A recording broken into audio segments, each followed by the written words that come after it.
ప్రపంచ కుబేరుల్లో ఒకరైన bill gates శ్రీమంతుల జాబితాలో మొదటి స్థానంలో ఉన్న రోజుల్లో ఓ సమావేశానికి అతిథిగా వెళ్లారు.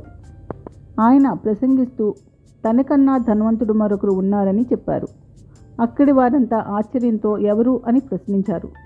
తాను అప్పటికి ప్రముఖుణ్ణి కాలేదని, కాలేజీలో చదువుకుంటున్నానని చెబుతూ ఆనాటి తన అనుభవాన్ని వివరించారు. ఆయన విమానాశ్రయంలో ఓ వార్తాపత్రిక తీసుకున్నారు. సమయానికి జేబులో తగినంత చిల్లర లేకపోవడంతో పేపర్ తిరిగి ఆ అబ్బాయికి ఇచ్చేయబోయారు. డబ్బులు లేకపోయినా పర్వాలేదు, పేపర్ ఉంచుకోండి అని చెప్పి అతడు వెళ్ళిపోయాడు.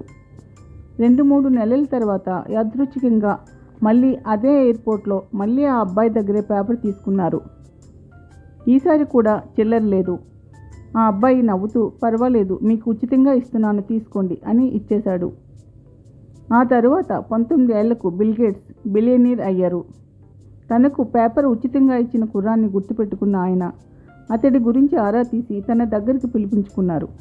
నన్ను గుర్తుపట్టావా అని అడిగితే, మీరు బిల్ గేట్స్ కదా అన్నాడు.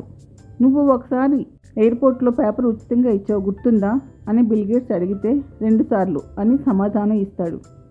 ఆ వ్యక్తి జ్ఞాపక శక్తికి ఆశ్చర్యపోతూనే బిల్ గేట్స్ అందుకు కృతజ్ఞతగా, ఇప్పుడు ఏం కావాలన్నా ఇస్తాను, నీకేం కావాలో చెప్పమంటారు. ఆ వ్యక్తి చిరునవ్వుతో ధన్యవాదాలు చెప్పి, ఏమీ వద్దు సార్, ఆ రోజు నేను చేసింది సాయం కాదు, సాయం చేసే స్థాయిలో నేను లేను. మీకు ఓ పేపర్ ఇవ్వడంతో నాకేమీ నష్టం రాలేదు. ఈరోజు మీరు ప్రపంచ కుబేరుడి హోదాలో నాకు సాయం చేస్తానంటున్నారు, కానీ దానికి దీనికి పొంతన ఎలా కుదురుతుంది అని ప్రశ్నించి వెళ్ళిపోయాడు. నిరుపేదగా ఉండి అతడు చేసిన సాయం గొప్పదా, కోటీశ్వరుడుగా నేను చేస్తానన్న సాయం గొప్పదా? ఎవరు మా ఇద్దరిలో ధనవంతులు అని సభలోని వారిని ప్రశ్నించారు బిల్ గేట్స్.